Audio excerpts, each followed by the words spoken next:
Búsquenme donde se esconda el sol,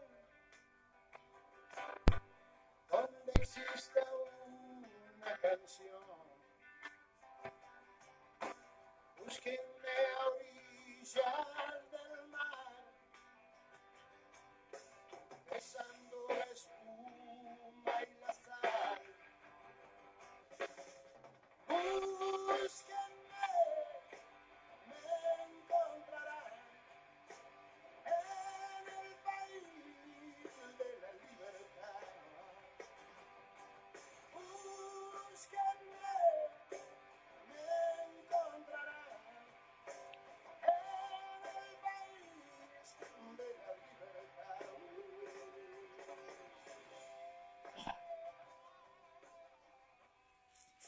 Hola, buenas tardes. Esta es la segunda parte de la entrega de historiales en vivo, en este caso sobre Manuel Belgrano. Hace 2 semanas atrás habíamos empezado a dar una idea eh, general sobre su vida y que nos basamos, y nos vamos a seguir basando hoy también, en esta idea, más que la bandera. Este fue un hashtag que utilizamos en la secundaria 4, donde realizamos un acto realmente muy interesante, muy participativo, eh, donde los y las jóvenes del centro de estudiantes trabajaron muchísimo, donde la escuela acompañó, estuvo presente, eh, pudo desarrollar un buen acto de inicio formal muy importante, y que realmente nos dejó muy movilizados, la verdad que sí. Eh, Hoy vamos a tratar de redondear un poco lo que es la idea, cuál fue su acción, su actuación, aquellas cosas fundamentales y principalmente lo que es el legado que tenemos que preservar hacia futuro de Manuel Belgrano. En un principio vamos a proyectar acá algunas ideas fundamentales, las vamos a ir comentando, y luego vamos a hacer una revisión general, ver cómo fue la cuestión de la creación de la bandera, el éxodo jujeño, su participación en el Congreso de Tucumán, es decir, un recorrido importante por su vida, atravesada por la coherencia y por una serie de palabras que son fundamentales y que vamos a ver acá. Así que bueno, ojalá la pasemos lindo.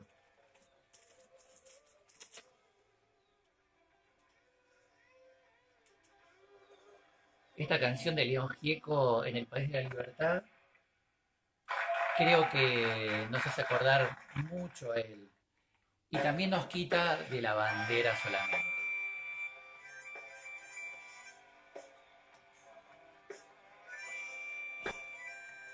Independencia y libertad son mucho más que los nombres de dos baterías militares, son el eje central de su pensamiento y sus actos durante toda su vida. Búsquenme donde se esconda el sol, donde exista una canción. Nadie me separará de los principios que adopté Búsquenme a cuando me decidí a buscar la orillas libertad del de la mar, patria amada. Y como este besando la solo es mi objeto, espuma no y las la glorias, sal. no los honores, no los empleos, no los intereses. Búsquenme, Estoy me cierto de que seré encontrarán constante en seguirlos. en el país de la libertad. Búsquenme, me Unidad, encontrarán imprescindible condición de los pueblos para de la lograr sus metas. libertad.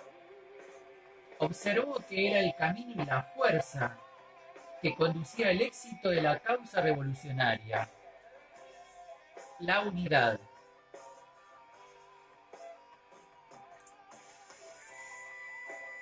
No buscó glorias, sino la unión de los americanos y la prosperidad de la patria. Estos son todos textos originales de Manuel Búsquenme Belgrano. donde se detiene el viento, Una donde más, haya compromiso. paz o no existe el Implica tiempo, una firme convicción en los ideales. donde el sol seca la Significa claridad de paz pensamiento y acción en consecuencia. de las Hablamos de nubes coherencia. negras Ambas mañanas. van de la mano.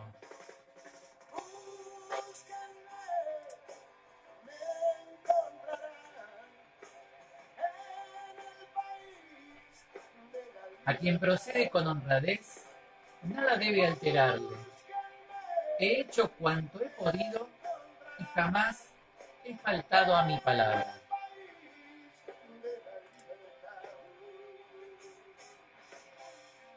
Identidad, identidad, la bandera. El sentido de pertenencia también se profundiza mediante símbolos. La bandera es la máxima expresión de integración de los pueblos.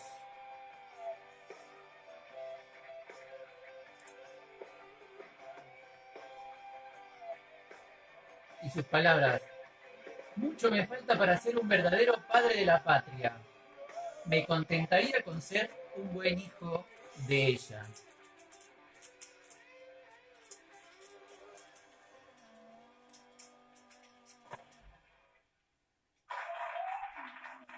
Sí, la verdad que es un aplauso. Acá tratamos de reunir las ideas fundamentales. Vamos a dejar esta canción que puede seguir estando y me gusta. Eh, Realmente creo que son las claves que nos indican, nos muestran el espíritu de Belgrano. Esas ideas de libertad, de independencia, de unidad, de compromiso, son fundamentales. Son la clave por la cual él desarrolló toda su vida. Y bueno, vamos a tratar de hacer un pequeño recorrido. ¿Sí? Bueno, sabemos, Belgrano nace el 3 de junio de 1770. Nace en Buenos Aires, la familia de él era una familia acomodada, vinculada al comercio, con Europa, por supuesto. Tenía permisos, ¿sí?, para realizar esta actividad. Y eso les va a posibilitar primero ingresar en la Escuela de San Carlos, que hoy es el Colegio Nacional de Buenos Aires, y luego poder viajar a Europa, a España, precisamente en Valladolid, para entrar en la Universidad de Salamanca. Ahí va a estudiar leyes junto con uno de sus hermanos. También había una hermana de él, eran varios en la familia. Muy católica la familia, muy creyente.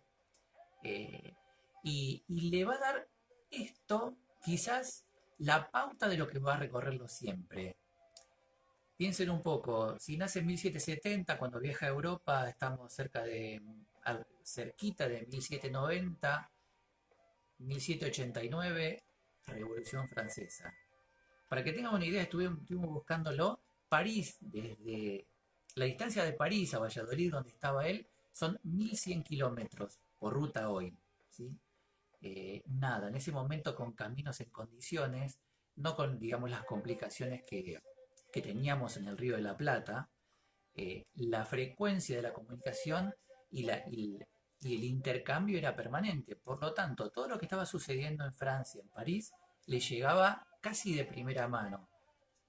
Y lo que sucedió en Francia fue genial, fue magnífico. Fue la primera vez en la historia que el hombre empieza a considerar que es igual al otro, que no hay diferencias, que se terminaron los privilegios de clase, los privilegios políticos. Ya no va a haber más quien tenga ventaja por haber nacido en alguna casa en particular, que eso implicaba no trabajar, no pagar impuestos, tener todas las comodidades y que todas las cargas correspondían al pueblo. El pueblo hablamos de comerciantes, de trabajadores empleados, que realmente no la pasaban nada bien. Esa diferencia, claro, sucede una crisis importante en Francia y estalló todo por los aires. Eso, respaldado por personas que habían empezado a escribir y a desarrollar este tipo de teorías, como Rousseau, por ejemplo, que hablaba ya de un contrato social en épocas de reyes absolutos. Es grande, es grande. Son épocas que cambian, son épocas revolucionarias, por lo tanto, en ese momento la efervescencia es muy importante y hay que ver de qué lado uno se pone. Esto va a suceder siempre, lo vivimos hoy, todo el tiempo va a pasar. Uno quizás se inclina por algo que considera que es más justo, que es mejor. Eh, bueno, puede llegar a fallar, puede no salir bien. De hecho, la Revolución Francesa tiene periodos de idas y vueltas muy importantes. Y aquí también va a pasar con la Revolución de Mayo. Eh, entonces, con todo esto nuevo, estas ideas, igualdad, libertad, la Revolución Francesa se complementa con fraternidad, con propiedad. El tema de la fraternidad habla de la unión entre los hombres. Es un término masculino, ¿sí? Que consideraba que todos los hombres teníamos que ser fraternos y estar unidos en una causa común, ¿sí? Hoy, esto es entre paréntesis, pueden tomarlo con la sororidad, que es la unión de las mujeres, en relación a la unión de los hombres, que es la fraternidad. Y por otro lado, la propiedad. Se había empezado a hablar de propiedad privada y la inviolabilidad de propiedad privada. Esto está en el marco de la revolución industrial, que no comenzó en Francia, pero sí enfrente, en Inglaterra. Eso también va a ser un momento económico terrible para el mundo, muy impactante. ¿Por qué? Porque vamos a encontrar países en que empiezan a desarrollar sus industrias y otros que van a ocuparse de proveer a esos países centrales industrializados de todas las materias primas necesarias para su desarrollo. Lo ve en Europa, lo ve clarísimo en ese momento. Y él está en favor de eso. Claro, regresa a Buenos Aires en 1794, 93, 94, ya recibido de abogado, ingresa al consulado de Buenos Aires como secretario, es decir, forma parte del aparato del Estado colonial dependiente de España. Y digo España, no hablaba antes de España, estaba hablando de Francia y de Inglaterra, dos países, potencias en plena transformación. España no. España todavía conservaba un sistema totalmente absolutista, centralizado en el rey, el poder era muy rígido y veía que todo este movimiento que estaba sucediendo en el resto de Europa le generaba problemas económicos. Y sí, España, cuando recibía todos los productos de América, no, para decirlo de un modo capitalista, no reinvertía, no buscaba alguna manera en generar mayores riquezas. Lo que hacía era gastarlo. ¿Y por qué lo gastaba? Porque su manera de pensar era, bueno, yo tengo privilegios, con esto me hago una copa, tomo y ya está, no voy a estar usando lo que gasté en esa copa de oro en tratar de desarrollar una industria. No. Y eso es clave para Belgrano y un grupo más de intelectuales en Buenos Aires como para empezar a ver que las cosas no estaban funcionando bien. No había acceso a la política. Vuelvo. Belgrano llega en 1794. Aquí funcionaba el Virreinato del Río de la Plata, en donde solo los españoles nacidos en Europa eran los que podían participar de la política. Los criollos, hijos de esos españoles, no podían intervenir. Tenían todos los derechos igual económicos, pero no los políticos. Y eso también empieza a hacer ruido. Repito, Belgrano pudo ver el cambio de la época. Cuando llega a Buenos Aires, ve algo que no funcionaba. Y se empieza a vincular, por supuesto, con Mariano Moreno, con Castelli fundamentalmente. Castelli es un gran personaje de la historia argentina. Lamentablemente también vivió pocos años, una gravísima enfermedad tuvo, pero en su momento vamos a utilizarlo en estos sábados de historia a la hora del mate, para poder hablar sobre de Moreno también, por supuesto, Monteagudo. Eran todos jóvenes, para que tengamos una idea, entre 20, 25 años, empapados de las nuevas ideas. Algunos, como Belgrano, la habían visto en Europa. Moreno no, pero Moreno se había formado en Chuquisaca, una de las universidades, o uno de los centros de estudios más importantes aquí en el continente americano. Ellos van a ser ideólogos claves para el proceso revolucionario y digamos, con una actuación relevante y destacada el 25 de mayo, o si se quiere, durante la semana de mayo de 1810. Y digo la semana de mayo de 1810 porque creo que la clave y el punto esencial no fue el 25, sino fue el 22. Y ahora lo vamos a contar un poquitito. Belgrano, funcionario español, realmente no tenía un poder decisorio. Por lo tanto, se va a ocupar mucho de escribir, de proponer reglamentaciones, de empezar a observar las cosas que no iban bien. Por ejemplo, él hablaba de que el cultivo en el campo debía ser diverso y no un solo producto, por ejemplo, no solo trigo.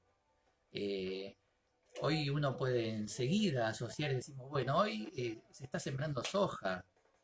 No, hay que diversificar porque eso trae problemas y trae que también el inconveniente de que los mercados después se empiezan a atomizar y se centran en un producto que de repente tiene una competencia mucho más importante y se terminó y no tenés otra opción.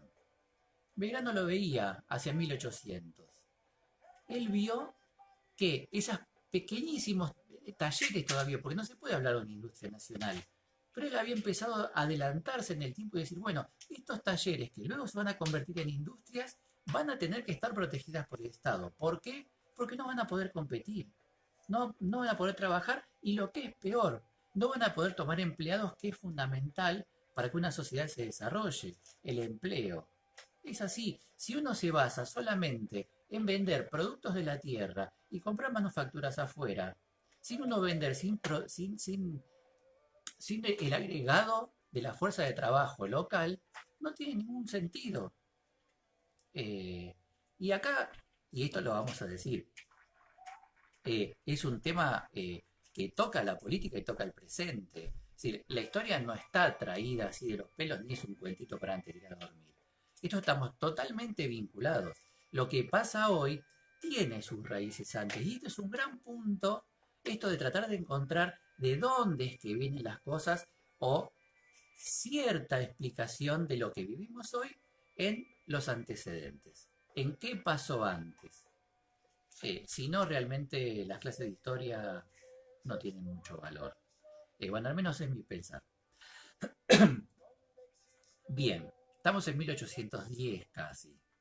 Y vamos a acelerar un poquitito, porque acá me voy a emocionar. Eh, Él en el consulado empieza a plantear estas cosas, empieza a plantear algo que es fundamental, no puedo no decirlo, y no puedo seguir avanzando más. Él considera que la educación es clave, es fundamental para el desarrollo de la sociedad. Una sociedad que de a poquito tiene que empezar a estar integrada, a identificarse, al sentirse que con el vecino tienen cosas en común y un vínculo con la tierra. ¿Y dónde se puede lograr? En la escuela. En la escuela. Él hablaba de educación pública, obligatoria y gratuita. 1800. ¿Saben cuándo fue la ley 1420 de educación pública, gratuita y obligatoria? Entrado el siglo XX. ¿Sí? Es decir, estamos hablando de una persona que más de 100 años antes planteaba esa necesidad. Estaba también la necesidad de que las mujeres participaran de la educación formal. No estaba permitido. Él hablaba y hay textos, quizás novelados, en el cual él dice, ¿y por qué yo voy a la escuela y mi amiguito negro que trabaja en casa, que es un esclavo, no va a la escuela? ¿Y por qué mi hermana no va a la escuela? Si somos, en ese caso, entendámoslo, iguales. ¿Cómo yo sí, mi hermana no? No funciona. Y él lo tiene en mente. Él es más que la bandera. Vemos que va mucho más allá. Eso, por supuesto, no se tomó en cuenta. Y para cerrar el tema de educación, y así después nos volvemos, él cuando hacia cercano a la época de la independencia de 1816, ya en 1813, 12, 13, que obtiene las grandes victorias de Tucumán y de Salta, le reconoce el gobierno el éxito y le entrega 40.000 pesos. Esta historia que hace unos años atrás la tomamos de nuevo como algo casi anecdótico, pero es clave para que lo podamos entender. Le dan 40.000 pesos que hoy en día aproximadamente son entre 3 y 4 millones de dólares. Hoy, ¿sí? Póngale 3 millones de dólares. Te los dan por esas victorias. Él no se quedó con una parte y la otra la donó. Él no dijo, bueno, lo tomo y voy a empezar a hacer caridad. No, él tomó ese dinero, no lo tomó. Él dijo, antes de tomarlo siquiera, dice, no, yo no lo quiero esa plata, destínenla a crear escuelas. 4 escuelas a todo trapo, imagínense. Es decir, casi una escuela de $1 millón en 1813. Es decir, si eso no es una visión de futuro, creo que no entendemos nada de cómo son las cosas. Y saben lo que sucedió, creo que conocemos cómo termina, cómo sigue. Las escuelas nunca se construyeron. Y después se habló cercano a los, un poquito más de los 2000, que dijeron, bueno, construimos esta escuela, que sería con esa plata. A ver, sí, perfecto, muy bien. Eh, Acá lo que fue es que el gobierno de ese momento utilizó el dinero para otras cosas y no para lo que debía ser.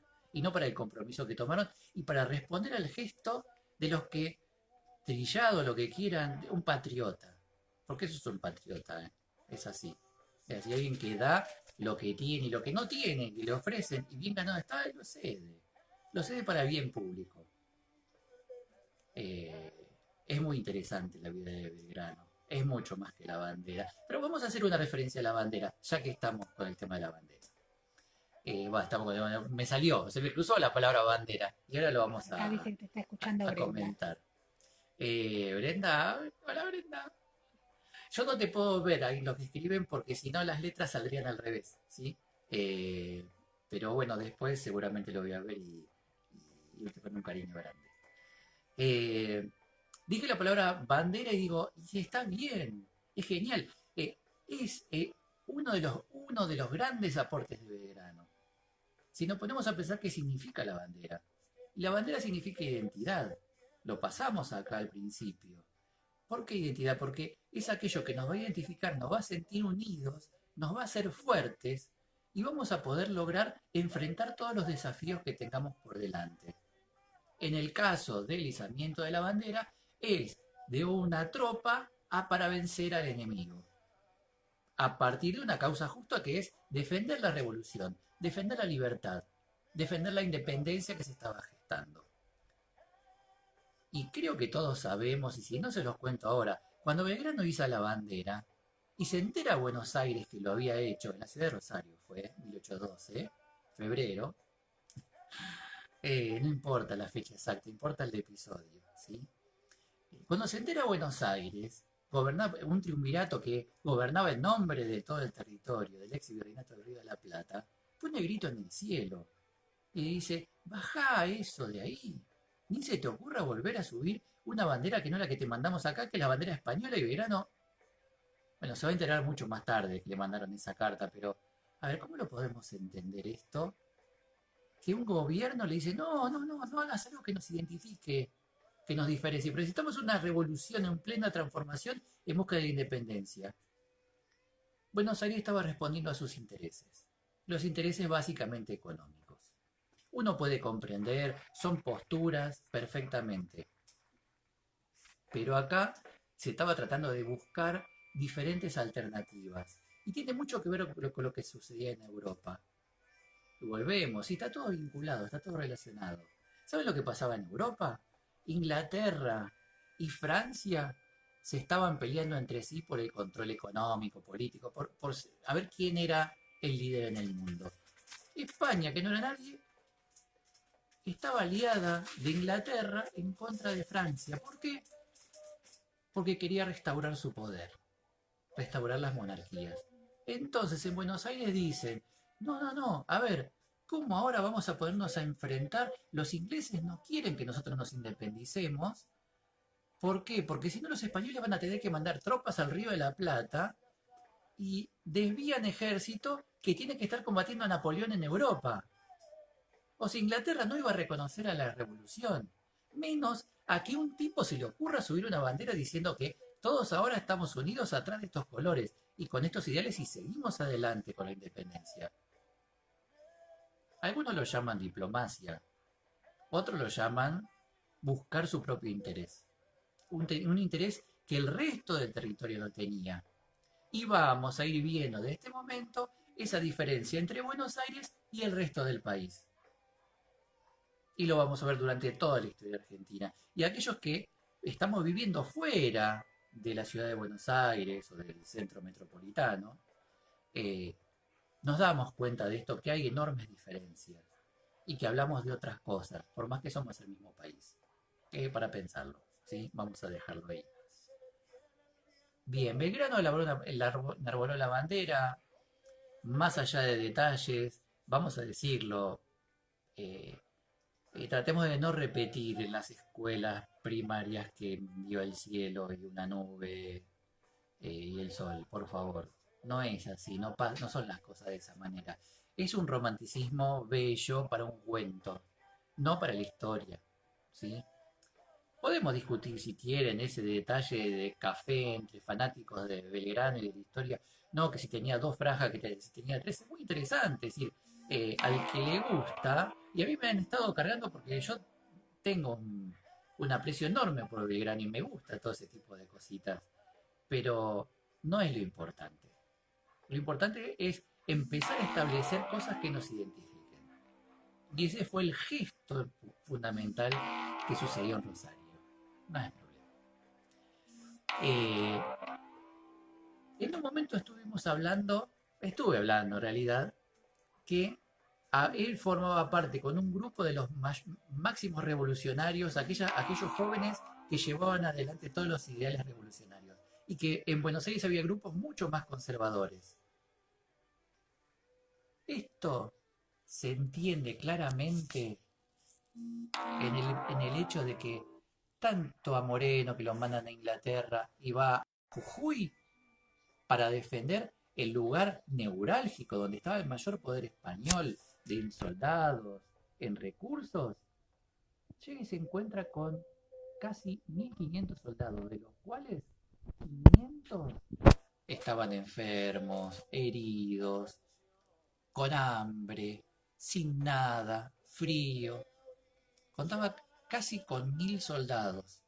Estamos hablando de una época que los ejércitos medianamente potables para competir en una batalla y tendría que estar alrededor de los 8, 9, 10.000. ¿Y qué va a hacer? No puede hacer nada. Y se encuentra con ese panorama. Pueyrredón había dicho: no me siento bien, por favor deben relevarme de acá, y se volvió. Y Belgrano se hizo cargo. Recuerden, yo les comenté que había ido a Europa a estudiar abogacía. Si no estudió armas. Acá el único personaje importante del ejército, importante en cuanto a preparación, ¿sí? Que se formó para eso, fue San Martín. El resto realmente es una suma de voluntades. Belgrano contrató a alguien que le enseñara estrategia. Él no sabía, es decir, él va a tocar de oído. Pero, ¿cuántas veces nosotros tocamos de oído con cosas que realmente nos involucramos porque tenemos sensibilidad, quizás? Pero no estamos preparados, formados. Belgrano no estuvo formado para hacerse cargo del ejército. Y vaya que llevó adelante grandes acciones. Y acá, cuando llega a Jujuy, va a llevar adelante uno de los episodios más épicos de la historia argentina en cuanto a cuestiones militares y de acción colectiva, que es el éxodo jujeño, totalmente desvalorizado en Buenos Aires. En el norte no. En el norte es el episodio histórico-político que los va a marcar desde siempre, desde ese momento. Y acá lo tomamos como que agarró a 4 personas y estuvo caminando y quemó 2 campos, y no. No sé si se llevó a toda la población. Toda la población, 250 kilómetros caminando, juntando lo que tenía en su casa. Vos imaginate, te dicen: mira, junta tus cositas, lo que te puedas llevar a mano, ¿sí? Y no vas a ir con zapatillas, ¿sí? Vas a ir con cuero envuelta en las piernas, con suerte, o descalzo, por la tierra, por la piedra. Si alguien fue al norte, conoce el lugar como es. Árido, muy árido, montañoso. Sí, hay partes que hay un poco de pasto, pero a ver, por favor. 250 kilómetros caminando, toda la población, y cuando agarraron sus cosas, tuvieron que quemar todo. Es decir, quema todas tus pertenencias, quema tu casa y andate. ¿Y a dónde te vas? Es totalmente... eh, bueno, uno puede decir: sí, patriótico, patriótico, no me salía, pero yo iba a decir maravilloso y no es maravilloso, es terrible, pero quería encontrar alguna palabra que fuera, que representara un episodio de una total épica. Para mí, bueno, creo que, bueno, comparto con historiadores, porque la verdad que no es un invento mío, por supuesto, junto con el cruce de los Andes, creo que es el top 2 de los grandes momentos épicos de la historia argentina. ¿Sí? 5 días caminando, 50 kilómetros por día, más o menos. ¿Sí? ¿Eso qué permitió? Que los españoles que venían bajando desde Bolivia, por lo que es la quebrada de Humahuaca, si pasan por la ciudad de Humahuaca, que hay ahí un mirador, un famoso mirador de Belgrano, que en realidad no es que estaba Belgrano ahí mirando, sino que bueno, en realidad las tropas de Díaz Vélez estaban, digamos, controlando o tratando de observar cuándo llegaban los españoles. Y cuando llegan los españoles dan el aviso rápido a, a Manuel y todo el resto del ejército del norte que estaba en San Salvador de Jujuy para decir, muchachos, debemos irnos ya. Fue así la cosa, se retira toda la población y bajan hasta la ciudad de San Miguel de Tucumán. Gracias al gobierno en ese entonces de Tucumán, él pudo empezar a recuperar el ejército. El, Tanto él en persona como el gobernador empezaron a pagarles algo de dinero, no cobraban, no recibían plata.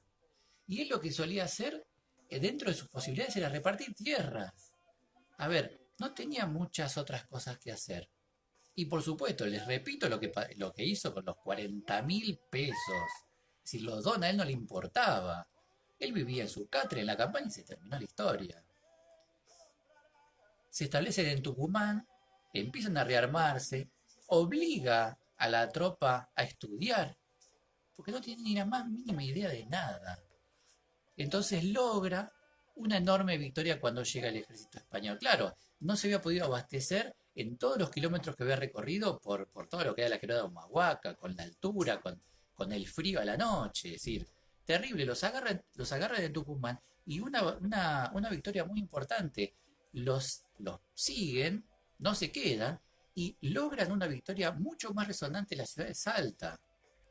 Es decir, el resultado fue muy importante, ese sacrificio enorme que se hizo en ese momento tuvo su resultado después. Y todos estuvimos alineados con eso. Hay momentos en la historia en que hay que tomar decisiones que son fundamentales, que van a marcar cosas que después posiblemente den sus frutos. ¿Sí? Hoy está sucediendo algo por el estilo. Hoy necesitamos una, una acción, si se quiere, épica, una acción de patriotismo. Y sabemos todos de qué estamos hablando. Entonces, creo que es un momento como para decir, creo que vale la pena y ser protagonista de estos tiempos. Él participa en el Congreso de Tucumán, luego de esto. ¿Sí? Primero tuvo que viajar a Europa, así lo ponían junto con Rivadavia, que era un enemigo total de él, pero bueno, allá no encontró lo que fueron a buscar, que era apoyo. Interviene en el Congreso de Tucumán en el año 16, eh, tiene propuestas en cuanto a la forma de gobierno que debía establecerse, eh, pero no vamos a entrar en más detalles. Creo que con esto que estuvimos hablando podemos dejar clarísimo que Belgrano fue mucho más que la bandera, mucho más que la bandera. Su aporte a la génesis del Estado argentino, de la sociedad argentina y a la idea del argentino es fundamental, es clave. Eh, por supuesto que en estos momentos yo los recontra invito a que busquen más. Hay un montón de información que hoy por hoy, bueno, en internet la conseguimos. ¿Sí? Hay cosas hermosas. Y si quieren me escriben y yo les reenvío cosas que pueda llegar a tener. Eh, pero empecemos a tratar de ver a la historia como algo muy vinculado con el presente. Tratemos de darle esa significancia, ese valor. Y estos grandes personajes que en un momento los pusieron en el bronce, allá arriba, de una manera que eran prácticamente o extraterrestres o dioses o algo por el estilo, los superhombres, tienen muchísimo más valor al ver su humanidad. Porque Belgrano no murió rico. A ver, no es que donó esa plata, y vuelvo a insistir lo mismo, porque le sobraba. Sí, la familia tuvo, pero la familia se terminó. Él se gastó todo entregándolo a una causa, ¿eh? Él no siguió haciendo negocios en Buenos Aires mientras fue a combatir. No. A ver, para que tengan una idea, no lo aceptaron a él en dos familias para casarse con quienes él estaba enamorado y las chicas de él también. Dos veces le pasó. Una vez en Buenos Aires y una vez en Tucumán. Tuvo dos hijos. eh, que también, bueno, eso toda su historia, ridículo cuestionamiento de su sexualidad que no tiene más mínimo sentido y la verdad que no lo voy a hablar. Es algo que ya está superado, ¿sí? Eh, pero por favor, sabemos de qué estamos hablando. Bien, eh, me voy despidiendo del día de hoy. Eh, sí, yo quería hacer una pequeña referencia que Belgrano había muerto en la pobreza, así porque me fui un poquito por las ramas. Eh, Murió de una forma que quizás no haya sido lo más que uno podía llegar a esperar, pero la verdad que eso sucede. Es decir, por más que uno crea, más, menos, ya está, fue. Es como le toca a cualquier persona, ¿sí? Lo importante es que nosotros hoy le demos el valor que tiene. Porque el valor tiene, no es que lo tuvo, lo tiene hoy. Lo tiene en el patriotismo, en el compromiso y en esas palabras, libertad, unidad. La palabra unidad es clave para que los pueblos crezcan y se desarrollen. Y además puedan salir de momentos críticos. Sin unidad de los momentos críticos no se puede salir. Y esa unidad tiene que partir de una convicción. Que queremos salir. Y entre todos aportar lo que se pueda. O aportar como hicieron los jujeños que aportaron todo lo que tenían en pos de una causa. ¿Sí? Bueno, eh, listo. Más que la bandera, Belgrano. Ojalá, bueno, les haya gustado o lo que fuera. La semana que viene, el sábado que viene, casi seguro, igual va a salir la promoción, vamos a hablar de sí, del 9 de julio de 1816, del Congreso de Tucumán. Cada semana vamos a hablar de un tema de historia argentina. No solo de los 1800, no, vamos a también hablar de historia un poco más actual, de episodios conflictivos. No podemos pelear, vamos a tratar de hablar con gente. Así que bueno, nos estamos viendo. Gracias. Sigamos cuidándonos. Sí, fase 5, pero eso no quiere decir hacer lo que querramos. Mucha responsabilidad. Chau, chau.